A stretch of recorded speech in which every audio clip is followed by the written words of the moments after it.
బంగారం ధరలు కొద్ది రోజులుగా నేల చూపులు చూస్తున్న సంగతి తెలిసిందే. వరుస సెషన్స్ లో భారీగా కుప్పకూలుతోంది. ఆల్ టైమ్ గరిష్టాల నుంచి 5,000కు పైగా పడిపోయింది. వెండి ధర కూడా వేలకు వేలు దిగొస్తుంది. అయితే ఇంకా ధరలు పడుతూనే ఉన్నాయి. దీనికి వివిధ కారణాలు దోహదం చేస్తున్నాయి. ఇప్పుడు గోల్డ్, సిల్వర్ రేట్లు ఎక్కడ ఎలా ఉన్నాయి అనేది తెలుసుకుందాం. కారణాలు కూడా చూద్దాం.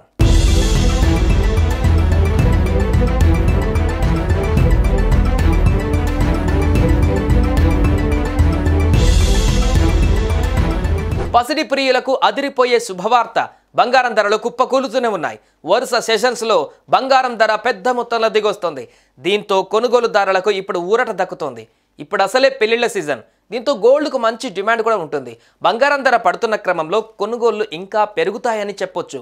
మొన్నటి వరకు అమెరికా అధ్యక్ష ఎన్నికలలో డొనాల్డ్ ట్రంప్ గెలవడం గోల్డ్ ర్యాలీకి కారణమైంది. ఇంకా ఇది ఒక బలమైన కారణంగానే ఉంది. అంటే ట్రంప్ గెలిచిన నేపథ్యంలో డాలర్ భారీగా పుంజుకుంటూ ఏకంగా ఏడాది గరిష్టానికి చేరిన విశేషం. ఇదే సమయంలో పెట్టుబడిదారుల మనసు మళ్ళింది. సురక్షిత పెట్టుబడి అయిన బంగారాన్ని కాదని ఇప్పుడు బిట్కాయిన్, బాండ్లు, స్టాక్ మార్కెట్లు వంటి వాటిల్లో ఇన్వెస్ట్ చేస్తున్నారు. ఈ క్రమంలోనే వాటికి విపరీతంగా డిమాండ్ పెరిగింది. బిట్కాయిన్ ధర $1,00,000కు సమీపించడంతో అన్ని ఆల్ టైమ్ గరిష్టాలకు సమీపంలో ఉండటం విశేషం.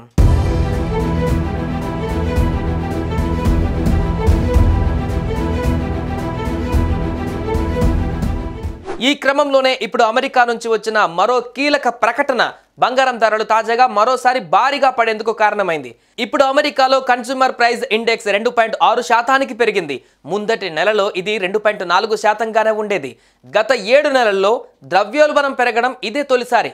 దీంతో ఒక్కసారిగా యుఎస్ ఫెడ్ అంచనాలన్నీ మార్చేసింది. 2022-23లో ద్రవ్యోల్బణం పెరిగిన నేపథ్యంలో యుఎస్ ఫెడరల్ రిజర్వ్ వడ్డీ రేట్లను 0 నుంచి వరుసగా పెంచుకుంటూ ఏకంగా 5.25%కి చేర్చాయి. ఏడాదిగా స్థిరంగా ఉంచగా ఇప్పుడు ద్రవ్యోల్బణం తగ్గుతున్న క్రమంలోనే ఫెడ్ వరుసగా 50-25 బేసిన్ పాయింట్ల మేర వడ్డీ రేట్లు తగ్గించింది. మరోసారి డిసెంబర్ త్రైమాసికంలోనూ తగ్గించనున్నట్లు సంకేతాలు ఇవ్వగా ఇప్పుడు మళ్ళీ ద్రవ్యోల్బణం పెరగడంతో అనిశ్చితి నెలకొంది. మరోవైపు ట్రంప్ విధానపర నిర్ణయాలు, సుంకాల విధింపు, పన్ను రేట్ల తగ్గింపు వంటివి డాలర్ పుంజుకునేందుకు దోహదం చేసి ఇన్ఫ్లేషన్ పెరిగేందుకు దారితీస్తుందని నిపుణులు అభిప్రాయపడుతున్నారు. అప్పుడు వడ్డీ రేట్ల కోతలు ఉండకపోవచ్చని తెలుస్తోంది.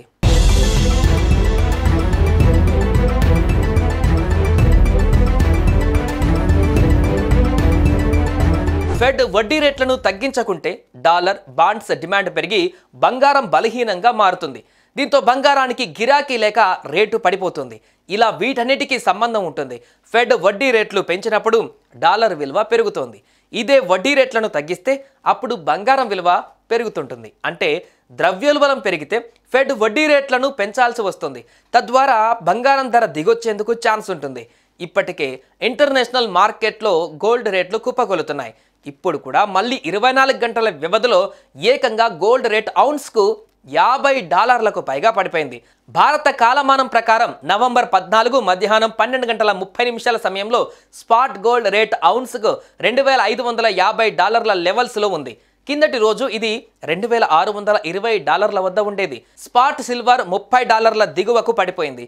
దేశీయంగా హైదరాబాద్ నగరంలో తాజాగా 22 క్యారెట్లపై $1,100 తగ్గగా తులం $69,350కు పడిపోయింది. 24 క్యారెట్ల పసిడి ధర $75,650 వద్ద ఉంది.